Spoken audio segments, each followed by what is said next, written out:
सुशील केडिया जुड़े हैं, केडियानोमिक्स के फाउंडर। उनसे समझते हैं कि अब उन्हें इस समय बाजार का टेक्सचर कैसा लग रहा है और इन सब पर बातचीत करते हैं। Sushil ji, good morning. सबसे पहले तो मार्केट की बात करते हैं, क्योंकि लग रहा है कि 8वां दिन हो गया आज, मार्केट लगातार लोअर हाई और लोअर लोज बना रहा है। ये टेक्सचर कब तक चलेगा निफ्टी का? हालांकि बैंक निफ्टी ने आज थोड़ा आउट परफॉर्म किया है। देखिए, अगर जब आदमी का मन व्यथित हो बाजार में, तो हम क्या करते हैं मैं आपको बताता हूं सोचने का तरीका। अज्यूम करो आपकी पोजीशन 0 है। अज्यूम करो, नेचुरल बात है, घटता बाजार है, सबका मन चल रहा है बेच दे। अब यहाँ चार्ट को एनालाइज करो 0 पोजीशन के साथ, यहाँ बेच के कमाने का चांस है क्या? बेच के पूरा फंसने का चांस है। 100-200 पॉइंट की बात अलग है। तो हम निफ्टी पे ट्रिगर करेंगे कॉल जिस दिन ये ऊंचा बंद दे देगा। वो आज भी हो सकता है, आज के रोल ओवर के बाद कल भी हो सकता है। तो निफ्टी बैंक निफ्टी अपनी पहले ही बात हो चुकी है, रेगुलर पैटर्न्स को फॉलो नहीं करेंगे। वो फिबोनाची का 61% देख लिया, ट्रेंड लाइन देख लिया। निफ्टी और बैंक निफ्टी बड़े आड़े तिरछे मूवमेंट्स करेंगे, थप्पड़ मार मार के बार बार पैसे लेते रहेंगे। मलाई मोटा पैसा स्टॉक्स में है, अलग अलग सेक्टर्स में है। निफ्टी भी कोई यहां से ज्यादा घटना नहीं चाहिए। और अनुज, इन पासिंग बता दूं, मैं आपको पहले जो चार्ट दिखाने वाला था वो नेक्स्ट वीक दिखाऊंगा। हमने कॉस्पी, ताइवान, हांगसेंग के साथ रेशियो चार्ट्स प्लॉट किए निफ्टी के रिलेटिव परफॉर्मेंस। तो मुझे कहने में कोई संकोच नहीं है, 2 साल के पर्सपेक्टिव में कॉस्पी के सामने निफ्टी 50% आउट परफॉर्म कर जाए। कभी किसी ने सोचा था कि कॉस्पी के सामने निफ्टी इस कदर अंडर परफॉर्म कर जाएगी लास्ट 1 साल में? तो देखिए इसका क्या रैशनल हो सकता है। रेस के मैदान में दौड़ने वाले कुछ घोड़ों को पीछे रख लिया जाता है, जिससे कि उन पे दांव इतना कमजोर लगे, जो गोरे की इतनी सेलिंग होती जा रही है। हो सकता है एक नई भगदड़ मच जाए यहाँ। 25% कॉस्पी डाउन, 25% निफ्टी अप अगले 2 साल में बिल्कुल पॉसिबल है। मैं 2 साल सावधानी के लिए कह रहा हूँ। और एक बात, अगर ये बाकी सारे ग्लोबल मार्केट्स टॉप ही लग रहे हैं, डॉलर इंडेक्स बढ़ जाएगी लग रहा है, और ये लग रहा है सारे वर्ल्ड के मार्केट नीचे आ जाएंगे। अपनी जब 26,000 निफ्टी फर्स्ट टाइम आई थी तो बात हुई थी भारत में पीपी वाटरफॉल्स वाली सिचुएशन हो गई है। वो एसएनपी पे भी बन रही है। जीरो रेवेन्यू वाली कंपनियां $10-10 बिलियन के वैल्यूएशन पे आईपीओ लाने की तैयारी में लगी हैं। तो वो टॉप आउट हो रहा है, पीपी वाटर बॉल्स वहां बन रहा है। अगले महीने 2 महीने में जब तक वहां पीपी वाटर बॉल्स बने, ये ग्लोबल तेजी का जो फिनाले है, इसका शो स्टॉपर निफ्टी बन जाए और यहां से अगले 1.5-2 महीने में निफ्टी कोई बड़ा आउट परफॉर्मेंस दे दे, ये बिल्कुल संभव है। हम सबको अपनी सीमित बुद्धि से ऊपर उठ के बाजार के साथ चलना पड़ेगा। अपनी बुद्धि के ऊपर में जोर लगाते रहेंगे, टाइम पे सौदा बिगड़ जाएगा। नहीं, लेकिन दिक्कत क्या है कि सुशील जी, क्योंकि देखिए सारी वर्ल्ड मार्केट आप देखिए, नैस्डैक, डाउ इतना आउट परफॉर्म कर रहे हैं, बाकी सारी मार्केट इतना अच्छा चल रही हैं, और यहाँ पे चार्ट तो नहीं बता रहे हैं कि इंडियन मार्केट में हल्की सी भी स्ट्रेंथ है, और आप इतना पॉजिटिव व्यू ले रहे हैं। देखिए, जो हो चुका जो हो चुका उस पास्ट से निकल के आपको आने वाले फ्यूचर पे दांव लगाना, स्टॉक मार्केट उसी को पैसा देता है। तो जो आप बता रहे हो वो तो हो चुका है, और आने वाले समय में मैं दांव किस बेसिस पर लगा रहा हूं? अगर निफ्टी को यहां से भी घटते ही जाना है, तो मुझे 150 ऐसे स्टॉक्स तो दिखने चाहिए ना, जिनके अंदर में शॉर्ट करके 20-25%, 10-12% कमाने की जगह है। बहुत सिलेक्टिवली बीच बीच में थोड़े थोड़े शॉर्ट्स आते हैं। अब टाइटन शॉर्ट किया, कल उसका short cell signal square of हो गया।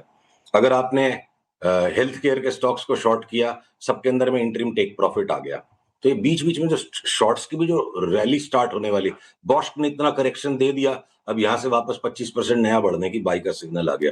तो इंडिविजुअल स्टॉक्स की चार्ट्स और निफ्टी की चार्ट टुगेदर एडअप नहीं करेगी। अगर मैं निफ्टी की चार्ट को नहीं देखूं और स्टॉक्स की चार्ट क्लैरिटी दे रही है, हम अभी उस पर दाव लगाएंगे जब निफ्टी में रिवर्सल आ जाएगा। आपकी बात बिल्कुल ठीक है कि दिख नहीं रहा है चार्ट पे, इसीलिए भी हम निफ्टी पे दाव नहीं लगाएंगे। तो 2 दिन ऊपर बंद आते सबका दिखना चेंज हो जाएगा। चलिए, अब फिर स्टॉक स्पेसिफिक बात करते हैं। बीएससी, ये करेक्शन पूरी हुई क्या, और यहाँ से अब क्या व्यू रहेगा आपका स्टॉक पर? तो हमने 1975 तक जाने की नीचे जगह की बात की थी, पर उसके पहले ही इसने अपनी डाउन ट्रेंड लाइन को तोड़ दिया है। अभी भी 1975 को रूल आउट नहीं कर सकता। कभी अचानक मार्केट में बॉक्सिंग मैच आ गया, 100 रुपए की जगह रखिए।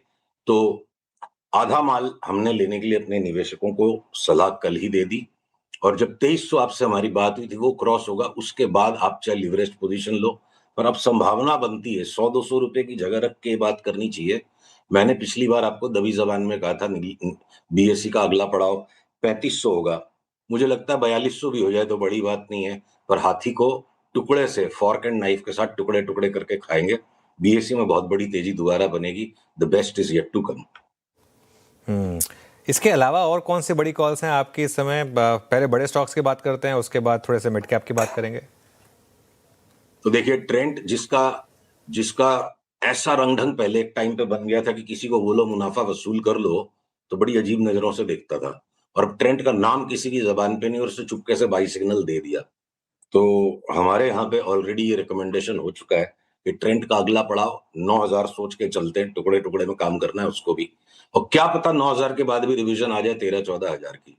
तो मैं ये निफ्टी के प्रपंच में पढ़ूं इसी वक्त, तब ट्रेंड जैसा stock, high quality company, high quality stock जिसपे फंडामेंटल टेक्निकल हर तरह की दीवानगी पहले हो चुकी है, मुझे लगता है वो दौर लौट के आएगा और पिछली बार से भी ज्यादा बड़ा सैलाब बन सकता है। तो ट्रेंड में फिलहाल बाई है, स्टॉप लॉस रखना होगा। एक और देखिए मल्टी बैगर की कैटेगरी में स्टॉक है, रेलवेज के सारे स्टॉक्स पर हम एक्सट्रीमली बुलिश है। देखिए शिप बिल्डिंग और ये डिफेंस में कैसे बड़े बड़े ऑर्डर्स आने लग गए, वही रेलवेज में होने वाला है, सबकी चार्ट बता रही है। तो रेलवेज में एक ऐसा स्टॉक है फॉलन एंजल जिसे मैं कहूंगा, 2020 से लेके 2023 तक इसमें 20 बैगर की मूव आ गई, और फिर वो इन्वेंट्री की अकाउंटिंग में इश्यू हो गया और स्टॉक टंबल कर गया बिल्कुल ऊपर से 50%। जिसके बाद मैं पीसीआर से अनुरोध करूंगा चार्ट दिखाएं, हमारी विशेषता चार्ट है तो हम चार्ट के साथ बात करेंगे। आरके फोर्जिंग्स की जो चार्ट आपको मैं दिखा रहा हूं, लॉग स्केल चार्ट है, क्योंकि इतनी बड़ी मूवमेंट को लॉग स्केल में ही आप कैप्चर कर सकते हो। जो अटोनमेंट होना था स्टॉक के इन्वेस्टर्स का वो हो गया, और प्रमोटर ने अकाउंटिंग मिसहैप पे या मिसडिमिएनोर पे अगर 2100 रुपए के भाव में खुद को वारंट लिख दिए, इसलिए 2100 की फोरकास्ट नहीं, इंडिपेंडेंट चार्ट पे फोरकास्ट है। और आरके फोर्जिंग्स में बाई ट्रिगर हो चुका है, स्टॉप लॉसेस के साथ काम करना है।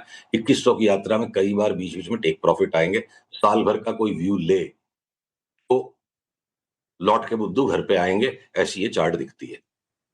ओके, एक स्पेस जहां सबसे ज्यादा पैसा बनाया वो है ऑटोज। यहां पर अब आपकी क्या बड़ी ट्रेड्स होंगी सुशील जी? तो देखिए, जब बहुत सरल बाजार होता है, गधा घोड़ा सारे भागते हैं, सारे सेक्टर सारे स्टॉक भागते हैं, कोई भी पैसा कमा लेता है। फिर जब थोड़ा सा मार्केट सिलेक्शन करता है बॉयज टू मेन, तो इंडिविजुअल सेक्टर्स के रोटेशन आते हैं, और जब मार्केट सीवियर सिलेक्शन पे आ जाता है तो विद इन सेक्टर्स भी रोटेशंस होते हैं। तो ऑटोज के अंदर में मारुति का क्लियर कट कल शॉर्ट सेल सिग्नल ट्रिगर हो गया। किसी भी रिकमेंडेशन का मतलब या एनालिसिस का मतलब ये नहीं कि स्टॉप लॉस नहीं हो तो रखना ही पड़ेगा। मारुति में शॉर्ट सेल ट्रिगर हो गया, 15-17% एक बार घट जाए यहाँ से, और वहीं पे आपके टाटा मोटर्स और बजाज ऑटो में फ्रेश बाइज है। हाँ, तो आपके अगर हीरो मोटो को आप घटने को ही तैयार नहीं है, वो कभी भी रेंज ब्रेकआउट दे देगा।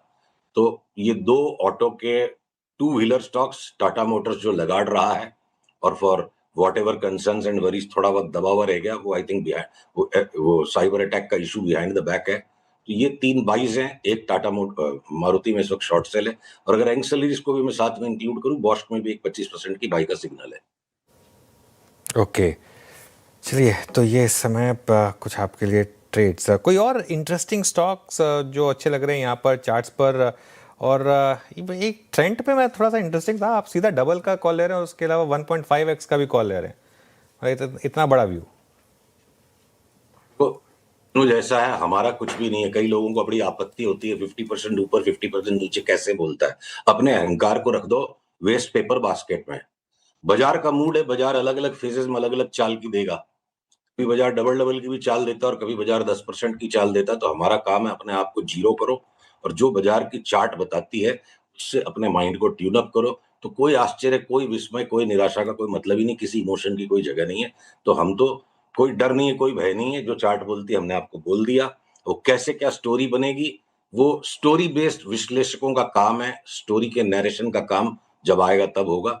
और बहुत सारे इंटरेस्टिंग स्टॉक्स है, कोई लिस्ट की समस्या ये है, स्कैरसिटी की समस्या नहीं है, abundance has become a problem.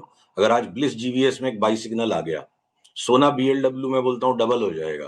Promoter का अंतर ध्यान हो गया, कंपनी में इतनी सारी स्क्वाबल्स हैं, बट बहुत रॉक सॉलिड मैनेजमेंट, और एक्चुअली प्रमोटर तो सामने सिर्फ एक फेस बचा था, वर्ल्ड के सब बेस्ट इन्वेस्टर्स इसमें लगे हुए हैं, जिनके टॉप मैनेजमेंट में भी लोग हैं। चार्ट बहुत बढ़िया है सोना बीएलडब्ल्यू की। हाँ, तो अगर मैं ओला इलेक्ट्रिक के अंदर, हमने निचले स्तर से जब घूमा था सिग्नल पकड़ा था, पर अपने इन्वेस्टर को बोला था हम हायर बॉटम पे काम करेंगे, वो हायर बॉटम बन गया। अब यहाँ से 100 रुपए तक की चाल अगर ओला इलेक्ट्रिक में शुरू हो चुकी है, तब उस पे चलेंगे। निफ्टी की परवाह कैसे करें इस पे? अगर मैं देखूं पॉलीकॉप में मान लो शॉर्ट है, अब साथ में कल हमारे यहाँ पे कैथोलिक सीरियन बैंक में बाई आ गया। ये bank of Baroda, PNB, SBI को छोड़ दो, सारे पीएसयू बैंक्स में बड़ा परकप है जो आज आपको स्क्रीन पे दिख रहा है। तो मार्केट के अलग अलग हिस्से अलग अलग काम कर रहे हैं, और ऐसे में फार्मा को सबने एक बार में राइट ऑफ कर दिया कि ट्रंप ने ये कर दिया वो कर दिया, सब अंडरस्टूड और बिल्ट इन है। सन फार्मा का ऑलरेडी जो करेक्शन होना था इतने दिन में हो गया। अब एनी टाइम इसमें भी 20% की बाइंग का सिग्नल आएगा। हम नेक्स्ट वीक उसको बात करेंगे। फिर ऑयल इंडिया लिमिटेड, ओएनजीसी, ये क्रूड ने एक बार जो जंप अप मारा 64 के ऊपर, अब थोड़ा सा सॉफ्ट हुआ है। ये क्रूड में कोई स्पाइक आ गया जोर का, जो $100 की चाल का इंतजार करें। ये ऑयल इंडिया लिमिटेड और ओएनजीसी लेने ही नहीं मिलेंगे। तो यहाँ इन्वेस्टर बन करके जो काम करे इंडिविजुअल स्टॉक्स में, और ओवर इन्फ्लुएंस नहीं हो इंडेक्स से, तो काफी पैसा है बाजार में। और ज्यादातर बाई साइड में है, शॉर्ट सेलिंग ईगो है। 12-15% मिल जाएगा, किसी टाइम 20% मिल जाएगा, बट ज्यादा पैसा और ज्यादा स्टॉक्स अभी भी लॉन्ग साइड पे हमें दिखते हैं। ऑल राइट, शुक्रिया सुशील जी। तो काफ़ी स्टॉक्स पर बात हुई, थैंक यू सो मच आज हमारे साथ जुड़ने के लिए, और अगले मंगलवार फिर बात करेंगे आपसे। चलिए आगे बढ़ते हैं, और इस समय